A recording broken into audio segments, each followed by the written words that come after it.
Mockery echoed through the hospital cafeteria, aimed squarely at the quiet trauma nurse, picking at her cold lunch. 5 minutes later, shatterproof glass exploded inward.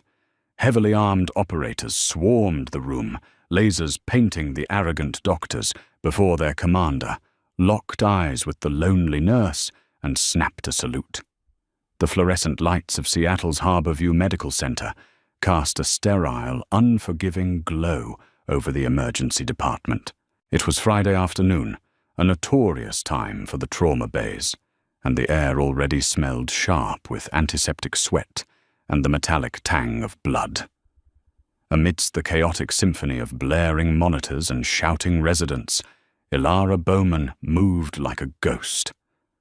Ilara was 34, with tired green eyes and hair pulled back into a severe utilitarian bun. On paper, she was a Level 1 trauma nurse, a recent transfer who kept her head down, rarely spoke during staff meetings, and never joined the post-shift drinks at the local bar. She wore standard-issue grey scrubs that hid her athletic build, and she always wore long sleeves beneath them, regardless of the sweltering laundry room heat. To the elite surgical residents of Harborview, Ilara was nobody, a glorified chart pusher. "Clamp that bleeder now, I can't see a damn thing," yelled Dr. Richard Lawson. Lawson was the chief surgical resident, a man whose ego was matched only by the price tag of his sports car in the doctor's parking lot. He was currently standing over a 30-year-old victim of a horrific multi-car pileup on Interstate 5. The patient's blood pressure was tanking the monitor, screaming a rapid, high-pitched warning. "His chest is filling with air, Dr. Lawson," Ilara said, her voice eerily calm as she stood on the opposite side of the gurney. "Tension, pneumothorax. He needs decompression." "I know what he needs. Nurse—" Lawson snapped, sweat beading on his forehead as his hands slipped on the bloody trauma shears. "Get me a chest tube tray, and get out of my way." "We don't have time for a tube tray," Ilara stated, her tone flat. She didn't wait for his permission. In a blur of motion that defied the typical frantic energy of an ER, Ilara reached over the sterile field. She had a 14-gauge needle in her hand before Lawson even registered her movement. With surgical terrifying precision, she found the second intercostal space on the patient's mid-clavicular line and drove the needle into his chest. A sharp hiss of escaping trapped air filled the bay. Almost instantly, the erratic screaming of the heart monitor leveled out into a steady rhythmic beep. The patient's oxygen saturation began to climb. Lawson froze his face, flushing a deep, embarrassed crimson. For a second, there was total silence in Trauma Bay, 3 save for the rhythmic pumping of the ventilator. "Who the hell do you think you are?" Lawson hissed, stepping into Ilara's personal space. "You are a nurse. You do not perform invasive procedures without my explicit authorization. If you ever overstep a physician again, Bowman, I will have your license pulled so fast you'll be emptying bedpans at a nursing home by Tuesday." Ilara didn't blink. She didn't flinch. She just looked at him with an icy, hollow stare that made Lawson instinctively take a half-step back. It was a look forged in places Lawson couldn't even point to on a map. "Patient is stabilized, Doctor," Ilara said quietly. She stripped off her bloody gloves, tossed them in the biohazard bin, and walked out of the bay. 2 hours later, the adrenaline of the ER had settled into the slow, grinding fatigue of the mid-shift lull. Ilara purchased a plastic-wrapped turkey sandwich and a black coffee from the cafeteria, making her way to her usual spot, a small, isolated table in the far corner, facing the doors. She always faced the doors. Across the room, bathed in the natural light of the massive floor-to-ceiling windows overlooking the helipad, sat the cool table.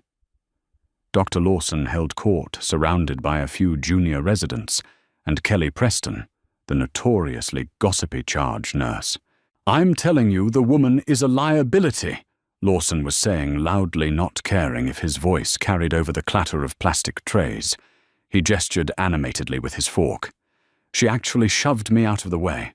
Thinks she's some kind of maverick because she got lucky with a needle decomp. Kelly laughed, a sharp, grating sound. Ilara. Oh, please. Have you seen her? She's like a robot.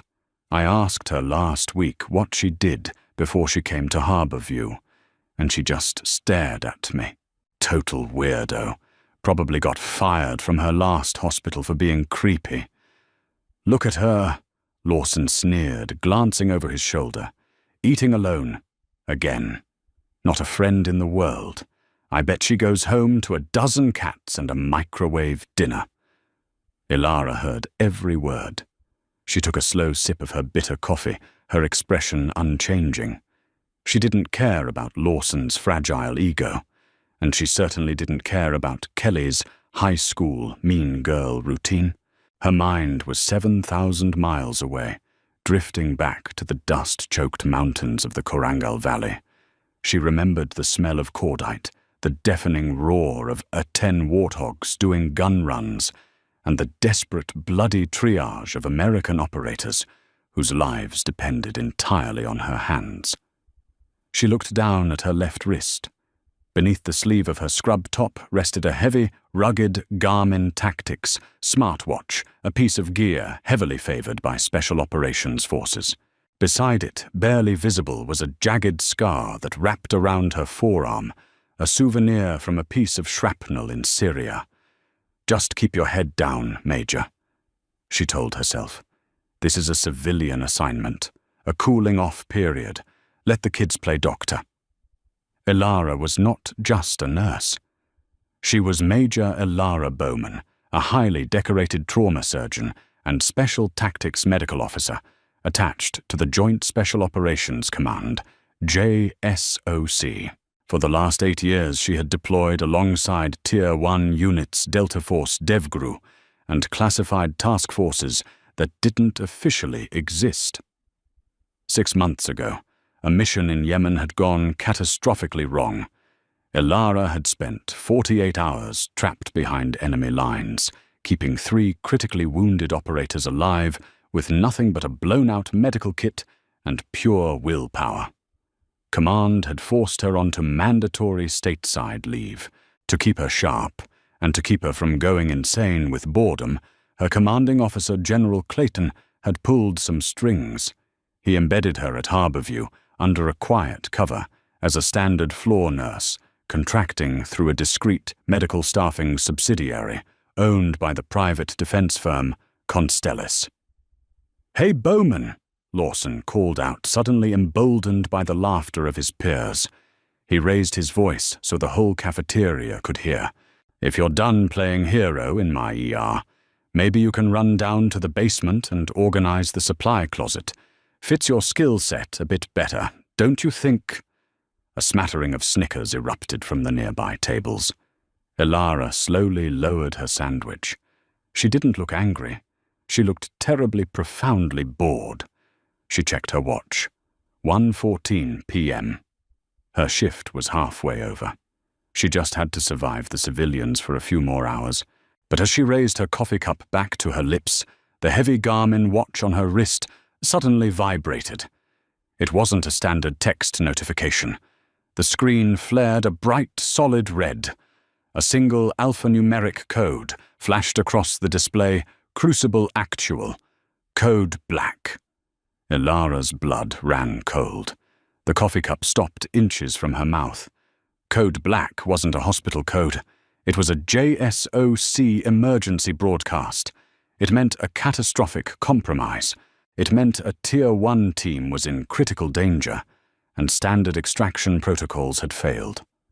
Before Ilara could even stand up, the atmosphere in the cafeteria shifted violently. It started as a low, deep vibration, a heavy, rhythmic thumping that rattled the lukewarm coffee in Ilara's cup and made the plastic trays vibrate against the tables.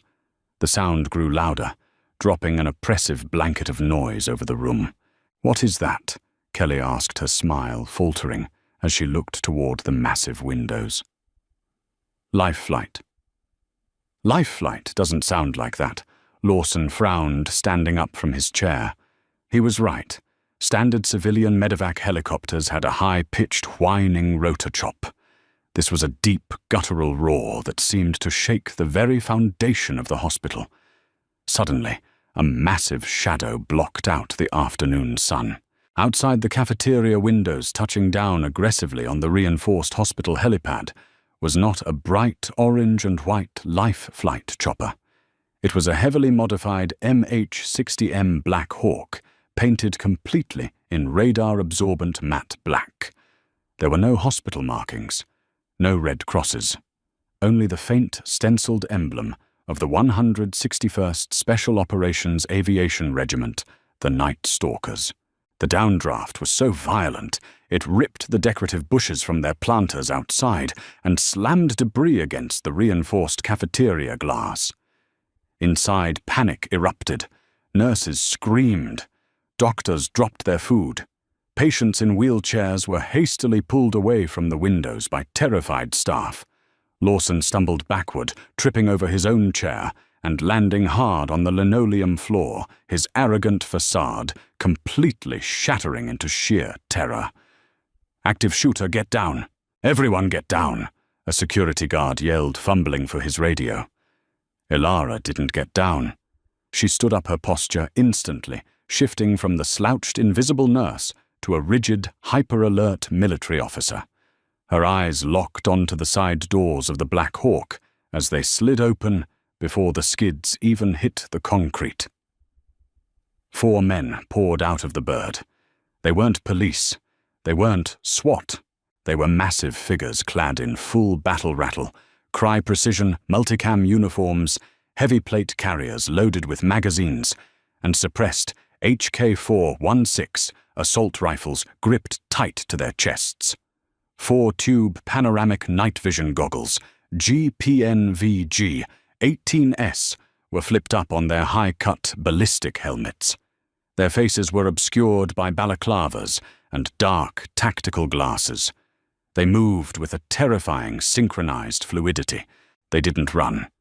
They flowed toward the hospital's emergency fire doors that connected directly to the cafeteria. Crash! The heavy metal fire doors were kicked open with enough force to rip the hinges from the drywall. The operators breached the cafeteria, fanning out instantly, their weapon muzzles tracking the room with laser sights dancing across the terrified medical staff. "Nobody move, stay exactly where you are," the lead operator barked. His voice was a harsh, gravelly command, amplified by an electronic comms headset. The cafeteria plunged into absolute chaos. Kelly was sobbing under a table. Lawson was crawling backward on his hands and knees, holding his hands up in the air. "Please!" Lawson shrieked, his voice cracking. "I'm a surgeon. I'm the chief resident. Whatever you want, drugs, money, I can get it. Don't shoot." The point operator, a massive man with a subdued American flag patch on his shoulder, didn't even look at Lawson. He stepped forward, his heavy combat boots crunching over spilled food and dropped silverware, and shoved Lawson aside with the barrel of his rifle, like the doctor was nothing more than an annoying piece of furniture. "Clear the path," the operator growled. The hospital security guard, a retired beat cop named Gary, unholstered his 9mm revolver with trembling hands. "Halt! Drop your weapons." In the blink of an eye, 2 laser sights snapped directly onto Gary's chest.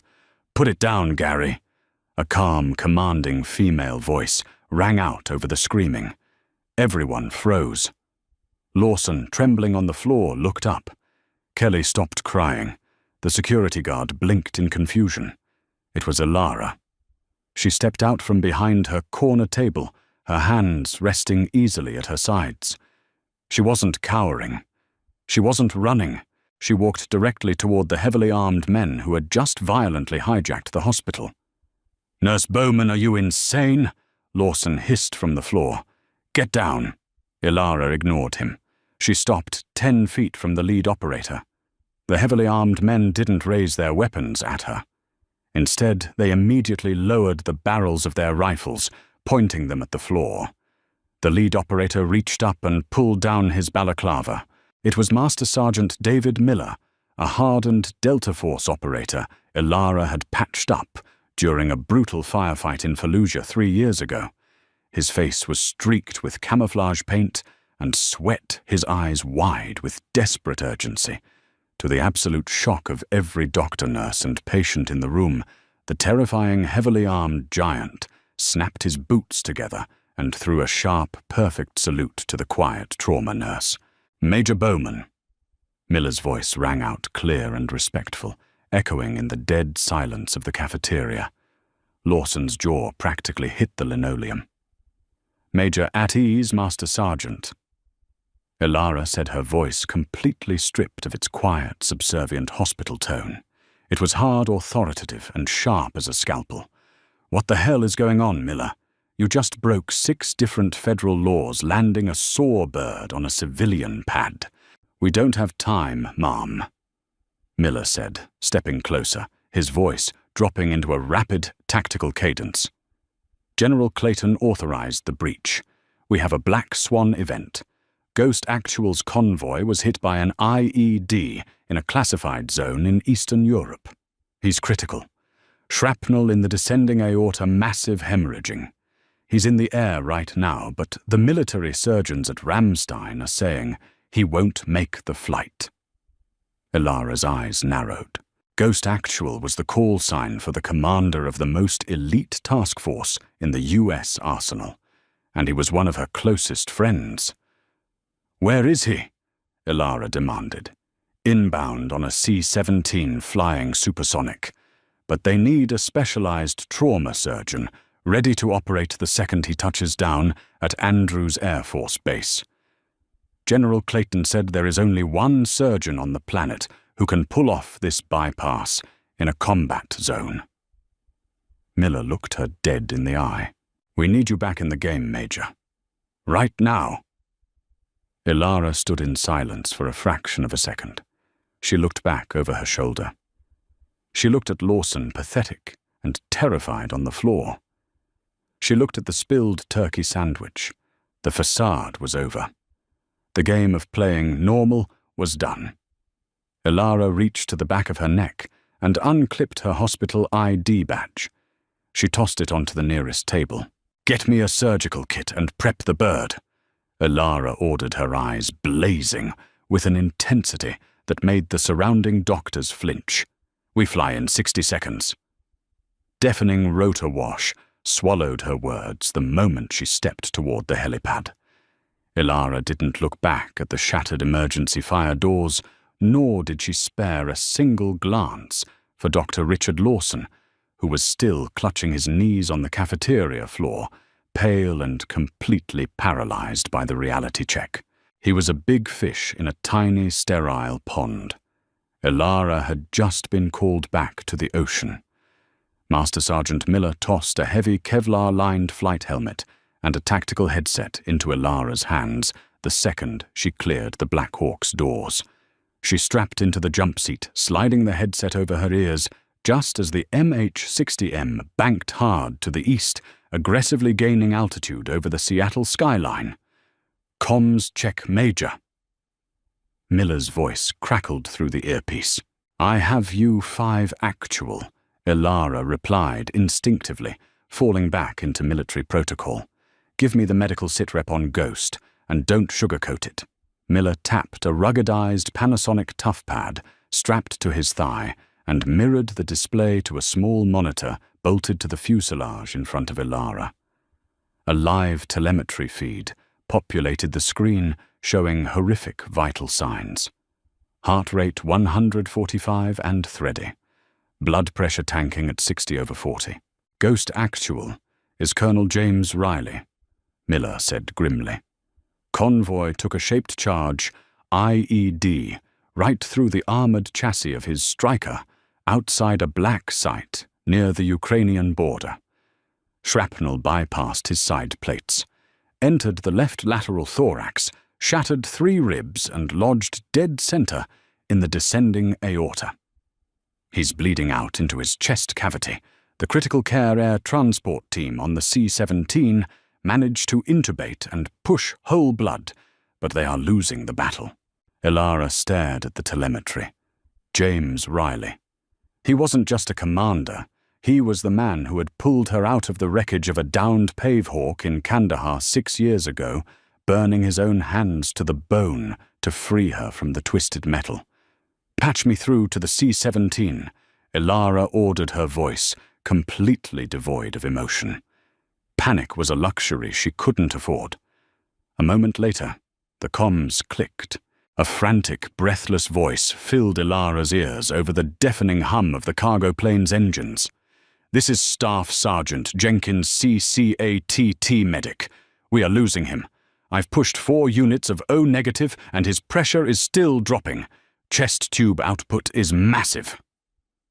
"Jenkins, this is Major Bowman," Ilara said, her tone a deliberate, chilling contrast to the medic's panic. "Breathe. You have a catastrophic hemorrhagic leak. Pushing blood is just filling a bucket with a hole in it. You need to deploy a Reboa balloon right now, or he will code before you reach American airspace." "Major, I'm a flight medic, not a vascular surgeon," Jenkins stammered. "I don't have the clearance for an endovascular aortic occlusion." "I am giving you the clearance," Ilara barked. "Get a Zone 1 Reboa kit from the trauma bag. Access the common femoral artery using ultrasound guidance. Do it now, Jenkins. I will talk you through every millimeter." For the next 2 hours, the Black Hawk screamed across the sky toward a classified military airfield, eventually transferring Ilara to a supersonic F-15E Strike Eagle, modified with a passenger pod to cut the cross-country travel time in half.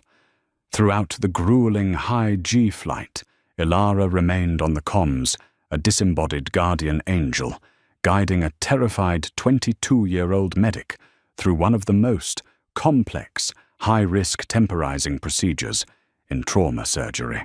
"Advance the catheter," Ilara instructed, her eyes squeezed shut against the G-force of the fighter jet, visualizing the anatomy in her mind. "Stop at 46 centimeters. Inflate the balloon with 8 ccs of saline. Clamp the line." A tortuous 10 seconds of radio silence followed. Balloon inflated. Jenkins finally gasped, sounding on the verge of tears. "Major, pressure is coming up. 90/60. Bleeding in the chest tube has slowed. We bought him some time." "Good work, Sergeant," Ilara said softly. "Keep him heavily sedated. I'll see you on the tarmac." By the time Ilara touched down at Joint Base, Andrews in Maryland, the sun had set, painting the sky in violent streaks of purple and bruised orange. General Thomas Clayton was waiting on the tarmac, flanked by a fully prepped Mobile Forward Surgical Team, MFST. An armored surgical trailer, brightly lit and humming with generators, sat 50 yards from the runway. Major General Clayton nodded, handing her a pair of sterile surgical scrubs. He didn't ask how her vacation at Harborview was going. "The Globemaster is on final approach. You have 10 minutes to scrub in. We can't move him to Walter Reed. He won't survive the ambulance ride." "I don't need a hospital, General," Ilara said, ripping the civilian scrub top over her head and tossing it onto the tarmac. "I just need a scalpel and enough light to see the devil." Tires screeched against the concrete as the massive grey C-17 Globemaster slammed onto the runway, its thrust reversers roaring like a wounded beast. Before the aircraft had even come to a complete halt, the rear cargo ramp began to lower. Ilara ran up the ramp, flanked by 2 military surgical assistants, plunging into the cavernous, freezing belly of the cargo plane. The smell of jet fuel and copper immediately assaulted her senses. Colonel Riley was strapped to an aluminum NATO litter, surrounded by monitors, empty blood bags, and the exhausted, blood-soaked Staff Sergeant Jenkins. "Report," Ilara demanded, stepping into the makeshift sterile field. "Reboa is holding, but his lactic acid is through the roof." Tissue ischemia is setting in, Jenkins reported rapidly. If we don't restore blood flow to his lower extremities in the next 15 minutes, he loses his legs. If the balloon bursts, he loses his life. Scalpel, Ilara snapped, holding out her gloved hand. The military scrub nurse slapped a number 10 blade into her palm. Ilara didn't hesitate. She performed a rapid clamshell thoracotomy, slicing horizontally across Riley's chest and using heavy rib spreaders to crank his ribcage open. It was a brutal medieval-looking procedure, but it gave her total access to his thoracic cavity. "Suction, get this blood out of my way." Ilara ordered, her hands moving with blinding speed. The cavity was a war zone. The jagged piece of shrapnel, a twisted slab of tungsten, was pulsating rhythmically against the shredded wall of the aorta. It was acting like a plug. The moment Ilara moved it, Riley would bleed to death in seconds. "I need cross clamps and a Dacron tube graft," Ilara said, her voice dropping into a terrifyingly calm register. This was her element. Not the sterile political hallways of Harborview, but the bleeding edge of the abyss. "Jenkins, the second I clamp the aorta above the injury, you deflate that Reboa balloon." "Understood. Yes, ma'am." On 3, Ilara positioned the heavy steel clamps. 1, 2, 3, clamp deflate. Ilara clamped the massive vessel, effectively stopping blood flow to the lower half of Riley's body. She had exactly 8 minutes to rebuild the largest artery in the human body before irreversible organ failure set in. With surgical tweezers, she extracted the jagged shrapnel, dropping it into a metal kidney basin with a sharp clink. Blood immediately surged from the laceration, but the clamps held.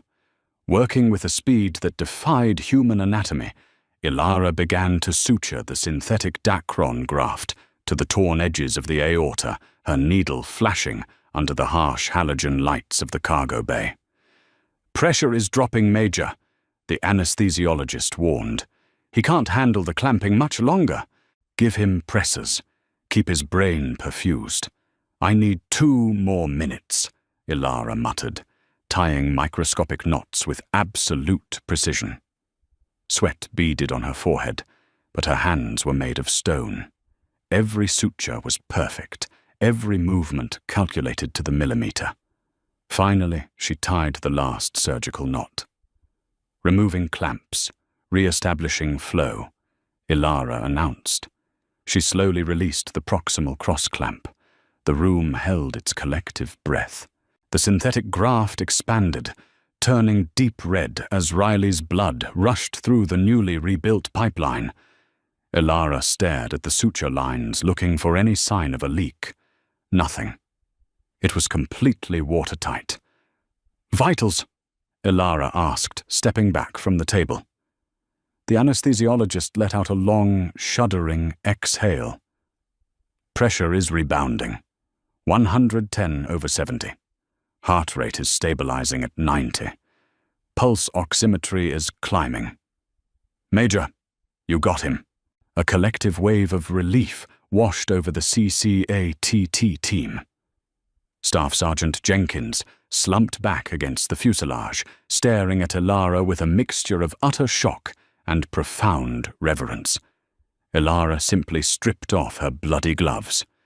"Good work, team. Pack him up. Get him transported to the surgical ICU at Walter Reed for closure and recovery." 2 hours later, Ilara walked out of the mobile command center on the tarmac. The cool Maryland night air felt incredible against her skin. General Clayton was leaning against the hood of a black SUV, smoking a cigar. He held out a silver hip flask as she approached. "To Harborview's loss," Clayton said, a wry smile touching his lips. Ilara took the flask, unscrewed the cap, and took a long burn of bourbon. "That civilian rotation was a mistake, General. I belong out here." "I know," Clayton replied, looking up at the stars. "The President was briefed on Riley's survival. Your cooling-off period is officially terminated, Major. Delta wants you back on active rotation by Monday." Ilara looked down at her Garmin watch. The screen was black, quiet, and peaceful. She thought about Dr. Lawson Kelly, the charge nurse, and the petty squabbles of the civilian ER. They seemed like a lifetime ago. "I'll be ready, sir," Ilara said, handing the flask back. She wasn't the invisible nurse eating alone in the corner. She was the ghost in the machine, the last line of defense for the deadliest men on Earth, and she was finally home. Did you love this jaw-dropping twist of fate? True heroes never need to brag. Their actions speak volumes when the unthinkable happens. If Major Bowman's incredible transition from mocked nurse to elite Black Ops surgeon gave you chills, smash that like button. Share this story to remind people never to judge a book by its cover, and subscribe for more heart-stopping real-life drama delivered right to your feed.